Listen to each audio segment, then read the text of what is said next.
ఆంధ్రప్రదేశ్లో ఎప్పటి నుంచో పెండింగ్లో ఉన్న పోలీస్ కానిస్టేబుళ్ల భర్తీ ప్రక్రియను కూటమి ప్రభుత్వం పూర్తి చేసింది. మొత్తం 6,100 పోస్టులకు గాను 6,014 మందిని ఎంపిక చేసింది. ఈ నేపథ్యంలో కొత్తగా ఎంపికైన కానిస్టేబుళ్లతో సీఎం చంద్రబాబు నాయుడు ఈరోజు సమావేశం కానున్నారు. మంగళగిరిలోని ఏపీఎస్పీ 6వ బెటాలియన్ ప్రాంగణంలో సాయంత్రం 5 గంటలకు ఈ కార్యక్రమం జరగనుంది. కొత్తగా ఉద్యోగులకు ఎంపికైన అభ్యర్థులు, వారి తల్లిదండ్రులు ఈ సమావేశంలో పాల్గొంటారు.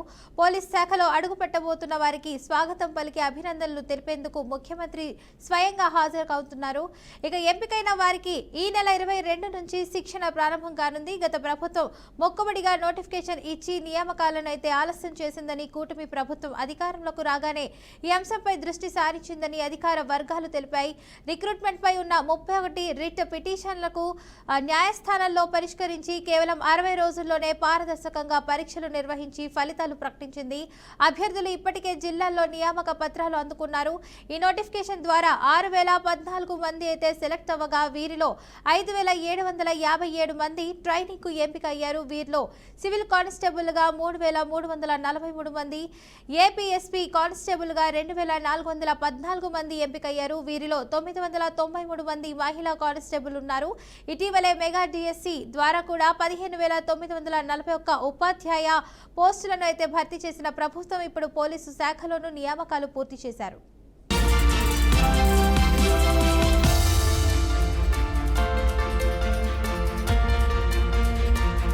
రైట్గా ఇదే అంశానికి సంబంధించిన పూర్తి సమాచారాన్ని మా ప్రతినిధి శివరాజేష్ అయితే అందిస్తారు. చెప్పండి శివరాజేష్, అప్డేట్స్ ఏంటి?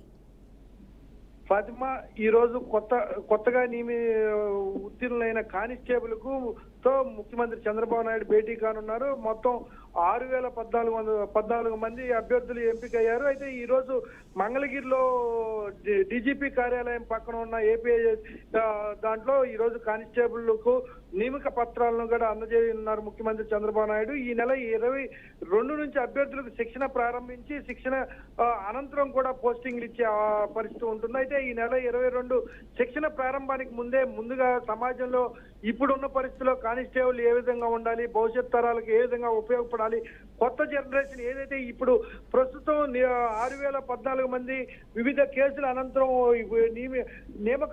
నియామక పత్రాన్ని అందుకుంటున్న తరుణంలో భవిష్యత్తులో వీళ్ళు విధులు నిర్వహించే క్రమంలో ఎక్కడా కూడా ఇబ్బందులతో ఎదురైన సమస్య వచ్చినప్పుడు ఎలా పరిష్కరించాలనే అంశాల మీద కూడా కొంత సూచనలు కూడా చేయబోతున్నారు ముఖ్యమంత్రి చంద్రబాబు నాయుడు. దీంతో పాటు ఈ ప్రభుత్వంలో ఎక్కడా కూడా పారదర్శకంగా, ఎక్కడ అవినీతికి తావు లేకుండా పారదర్శకంగా ఉత్తీర్ణ అయిన వాళ్ళు మాత్రమే ఎంపిక చేసి, ఎంపిక అయిన వాళ్ళకు మాత్రమే నియామక పత్రాలు ఇస్తున్నారు. Right, thank you Sivarajesh for the update.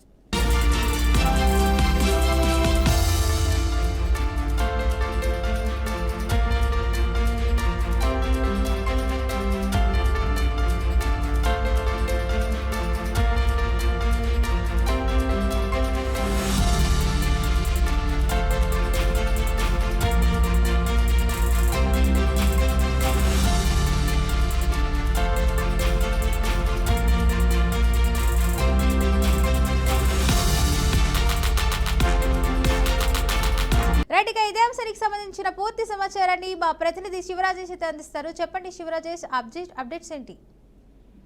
Fatima, ఈ రోజు కొత్తగా ఉత్తీర్ణులైన కానిస్టేబుల్ తో ముఖ్యమంత్రి చంద్రబాబు నాయుడు భేటీ కానున్నారు. మొత్తం 6,014 మంది అభ్యర్థులు ఎంపికయ్యారు. అయితే ఈ రోజు మంగళగిరిలో డీజీపీ కార్యాలయం పక్కన ఉన్న ఏపీ దాంట్లో ఈ రోజు కానిస్టేబుల్కు నియామక పత్రాలను కూడా అందజేయనున్నారు ముఖ్యమంత్రి చంద్రబాబు నాయుడు. ఈ నెల 22 నుంచి అభ్యర్థులకు శిక్షణ ప్రారంభించి శిక్షణ అనంతరం కూడా పోస్టింగ్లు ఇచ్చే పరిస్థితి ఉంటుంది. అయితే ఈ నెల 22 శిక్షణ ప్రారంభానికి ముందుగా సమాజంలో ఇప్పుడున్న పరిస్థితుల్లో కానిస్టేబుల్ ఏ విధంగా ఉండాలి, భవిష్యత్ తరాలకు ఏ విధంగా ఉపయోగపడాలి, కొత్త జనరేషన్ ఏదైతే ఇప్పుడు ప్రస్తుతం 6,014 మంది వివిధ కేసుల అనంతరం